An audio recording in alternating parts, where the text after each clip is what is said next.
Hi, my name is Dr. Sumera Rashid, and today we will be talking about writing a SOAP note. Some of the things we will be discussing in this slideshow is what is a SOAP note, what each section of a SOAP note means, how should subsequent notes for subsequent visits be written, and what are some tips for using a SOAP note format during rotations and during dental visits. What is a SOAP note? A SOAP note basically provides information about a patient. It's presented in a specific order and consists of components. What is the purpose of it? Well, it provides admission notes, medical histories, a comprehensive evaluation, and a one-on-one interview between the provider or healthcare provider and the patient. It's used by most healthcare clinicians, so it definitely serves as a common language. Let's say, for example, you were to transfer the patient to another healthcare provider in another facility or hospital. When the patient's information is listed as a SOAP note, especially in the progress notes, there definitely helps to lack any type of misunderstanding or any type of information that could be not included. So pretty much you can find out a lot about a patient through a SOAP note, and so can the other provider, so there's no information that does not get passed along. A SOAP note serves as a standard. It organizes the patient information, and again, like we said in the previous slide, it serves as a common language between medical and dental professionals. It minimizes the medical history error with the patient, so there's always a sense of clarification. On medical history forms in general, you'll see lots of yeses and nos and very brief explanations. Well, with a SOAP note, you can always have at least an explanation, and definitely from the patient's own verbal language as to what you hear directly from them, like what is wrong, why did they go to the hospital, when were they diagnosed with hypertension, and why they considered they're only elevated versus not elevated, etc. The word SOAP stands for S, subjective, O, objective, and A for assessment, and P for plan. The first section, which is subjective, it basically refers to that which is verbally expressed by the patient. It can be in quotations. For example, my filling fell out. It can include the patient's age, their race, their sex. For example, a 45-year-old African-American female presents with my filling fell out. A 28-year-old Caucasian male presents with face swelling, status post-assault. So the purpose of the race, the age, and the sex is that there are certain medical conditions that may be predominant in certain races, age ranges, and genders. Okay, so that's why we ask in regards to what their race is. Now, we're not asking about country, what country a person is from. We want to know basically where is their ancestry from. Okay, O is for objective, which is the second section, and that involves objective observations. It can include things like vital signs, like the pulse, respiration, the patient's weight, temperature. It also includes any medical diagnosis, for example, high blood pressure like hypertension, diabetes, asthma, any additional details such as when was your last asthma attack, what was your fasting sugar levels and when was it, your A1C levels. It can also include last encounters, like your last dental visit, when was your last medical visit. And of course, lots of these things are abbreviated, like last medical visit could be LMV, last dental visit could be LDV. It can also include your EOIO, or your extraoral exam and intraoral exam. It can also include the results of diagnostic tests that have been ordered, and also factors that you can measure, hear, smell. Let's say the patient is homeless and there's a distinctive offensive smell that comes from them. Let's say there's something like that you hear from them. For example, let's say when they're talking, you can hear wheezing while you're talking to them one-on-one. And those are things or factors that you would definitely take note of in the SOAP note objective section. And that brings me to the fact that there's also a review of systems. So if you have a patient that comes to you, not only do we record things like vital signs and just their medical diagnoses and test results, but also things like Does the patient walk with a cane? Did they walk into the office limping? So that's a little bit of an important observation to make when you are filling out the objective section of your SOAP note. Assessment. Your assessment includes the diagnosis or the condition the patient has based on the objectives you made. For example, in the objective section, if you did your intraoral exam and noticed that there were lots of teeth missing, in the assessment, you would diagnose that as partial edentulous, okay? Or you can diagnose something as moderate periodontal involvement, or something like malocclusion, okay, or crooked teeth.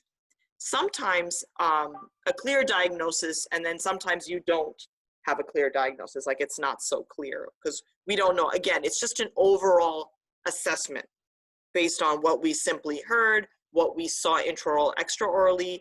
It's not really, I guess you could say we're diagnosing something and that's it. For example, I write moderate periodontal involvement because we can't really say moderate periodontitis. There are some things that we cannot diagnose, only, for example, a periodontist can diagnose, okay? So we just kind of write, you know, an overall diagnosis when it comes to dental, the oral conditions at times. Okay, we're still on what each section of a SOAP means, so that comes to our P for plan, which is the final section of a SOAP note. It includes how the provider will address the problem, any possible need to order additional tests or radiographs, any possible need to provide even a referral, like a specialist or a medical consult or a medical professional consult. It could even include a recommendation prior to any treatment at all, like even with a second opinion. So let's say, for example, the patient has a heart murmur, and the patient says, you know, I was diagnosed with a heart murmur, and there's something very invasive that you as a dental provider would like to do for the patient. You want to know if the patient has a heart murmur with or without regurgitation.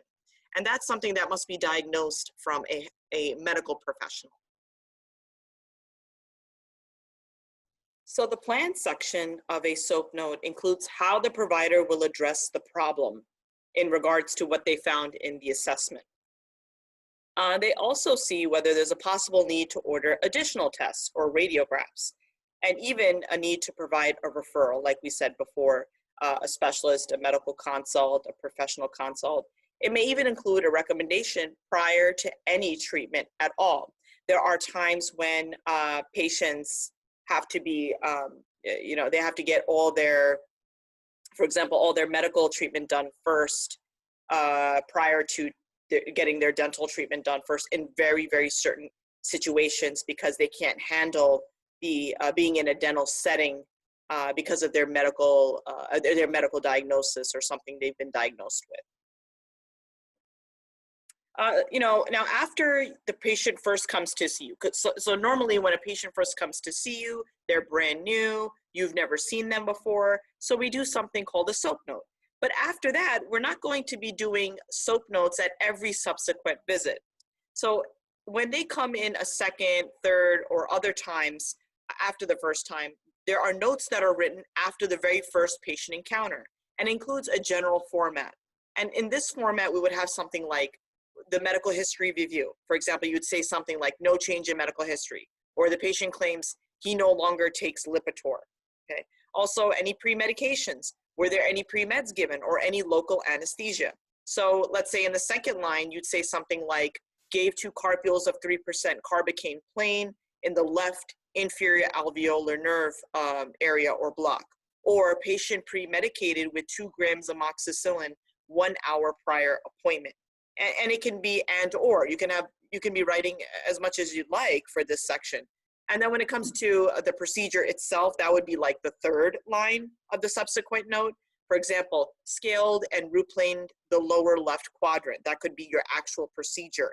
And then, of course, your fourth line could be like complications, if any. For example, the patient tolerated the procedure well, or, you know, no complications at all, you know, no complications. Other complications could be like patient felt a little bit dizzy, patient was not feeling well, patient felt a little lightheaded.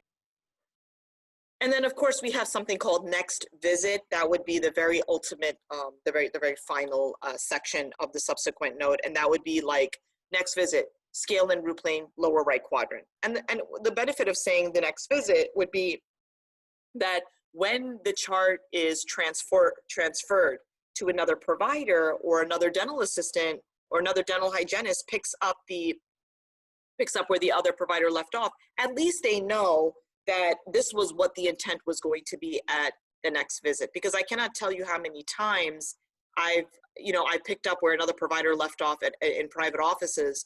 And, it's kind of like, I mean, it's not the end of the world, but it saves a lot of time and a little bit of frustration on, in regards to the patient when they're sitting, they're waiting, they're saying one thing, and I'm looking at, the chart as a provider or a health practitioner, and I'm trying to see what was done, in the last visit. And so by having a good system, having a SOAP note and then having a subsequent note with all these features in it can really help with communication and in saving time and bringing about clarity. No matter what, prior to writing SOAP notes, it's really important to organize your thoughts. Keep the SOAP format in your mind, okay? It doesn't have to be in order when you're just simply thinking. So when you're doing an interview with the patient at the very, very first time, keep in mind, okay, hey, Mrs. McGillicuddy, so why are you here today? And then they'll say, well, I'm here for a cleaning. And then that would be part of your subjective. Oh, okay, do you have any medical problems? Do you take any medications, et cetera? And that would be part of your objective, okay? So you want to rid unnecessary information. Some of the information that patient says is irrelevant.